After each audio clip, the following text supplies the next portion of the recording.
Now, you've all heard of Scrabble Bubbles, and you've all heard the fact that you hate cleaning your engine compartment. But using Scrabble Bubbles, and be careful, you can clean shit. Now, look at the top of this and top of that. Now, I have a can here of Scrabble Bubbles.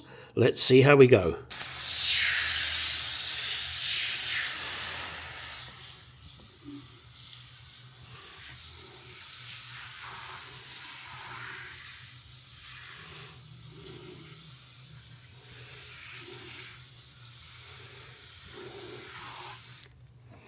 Now, do you know, I am doing nothing more than spraying it on there. I'm not going to get out a scrubbing brush, a scrubber, or a lady of ill repute, and let's see how it goes.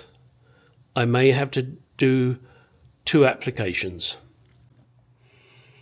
There you go. Look at that.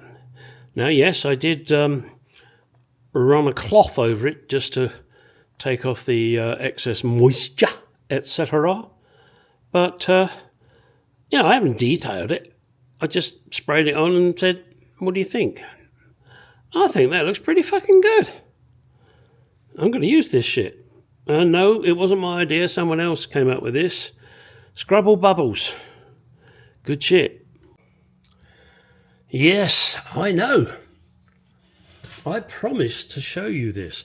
Now, I know probably most of you are quite perfectly capable of changing pads and rotors. However, I wanted to show you how I do it. Is it any different to you? Who knows?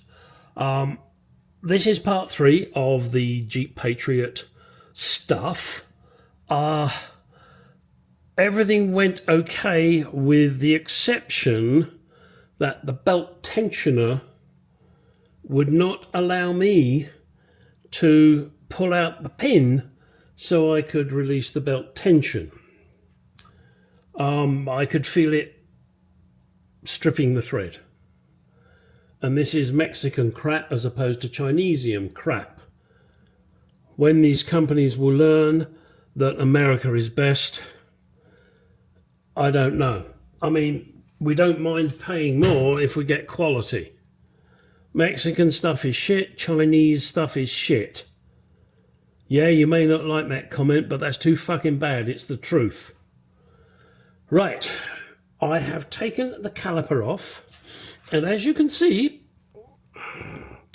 these brake pads really don't have a lot of life left in them. My customer did ask me, you know, how long they're going to last, and I said, if you make it to the end of the road, you're lucky. My road isn't very long, by the way. To take the caliper cradle off, the caliper off, is a 14mm.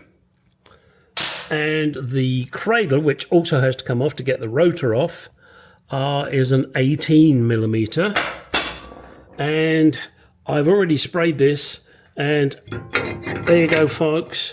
You do not need to repack bearings, etc. The rotor is separate from the hub, which is a fucking brownie point in my book, because it's been a pain in the ass. So let me get on and take this cradle off and then show you what I do. Okay, you're asking yourself, what's the fucking big deal, Gary? How do you do it any different to anybody else? Well, I clean this up. I'll get a little wire brush on there, and then I'll put copper grease here. And then I'll put copper grease on the studs. Yeah. I will also use blue Loctite on the cradle bolts. Not red, blue. Don't be an asshole. You use red, you're just going to cause the next guy a lot of aggravation, and he will curse you to hell and back. Also, I check these. Sorry, let me bring this down here. Check these in here. The bolts I took out are nice and greased. I will add a little more of my good old copper grease because I like to.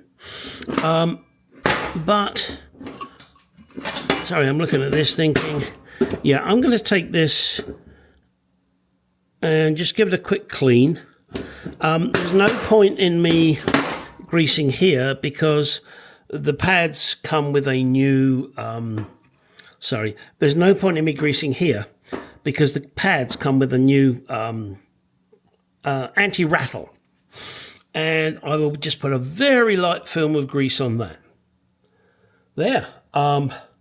That's really it. It's not anything exciting doing the brakes. It's just my way of doing it. And you decide whether or not you like it. I've just rested the caliper here on that so that, you know, there's no strain. Don't put the strain on this flex hose. Otherwise, you will regret it. Or if you're doing this for a customer, he will regret it when he puts his foot on the brake pedal and fuck all happens. There you go. Yes, folks, that really is it. I mean, I would like to make this a bigger, longer, more exciting video, but I can't. But I will tell you that the next job for this customer on this vehicle is the control arms. They need replacing. They are in a pretty poor state, but right now he's got to recover from the bill I've just given him. I think he's going to go and sell his body on the streets. Hey, well, you know, got to do what you got to do. I can't do that because I won't earn the bus fare home. There. All right. Well, part 3, over and out. Sorry, guys, nothing more exciting than that. Here is the hub, all greased up and ready to go. Just got to put the new rotor on there. And when the rotor is on, then I will also grease up this area on the surface of the rotor to prevent it from bonding to the aluminium wheel. The bolts that hold the caliper on are in great condition. They are nicely lubricated, so I won't have to do anything with that. However, the cradle bolts, when I attach the cradle, I will be using blue Loctite on these threads. Don't use red, otherwise the next mechanic is going to send nasty messages to kill you. Do I need to do blue Loctite at all? I like to. I want to be safe. And, oh, I've just noticed. Well, no, I can't say I've just noticed. I did know that I had to do this. Put those couple of clips in there so it doesn't rub against shit. Again, some fucking cowboys have been in here before me. But let's do the job properly, huh? Right. Anything else here? No. Get out of the garage. Go do some shit. Yep. And this is the... the new rotors in position. These are the gold rotors from AutoZone. This black is just to protect them, and that will wear off. You will see I have already coated it in copper grease so that the wheel does not bond to it. And that is it. I'm not sure if I said this before. Get out in the garage and do some shit.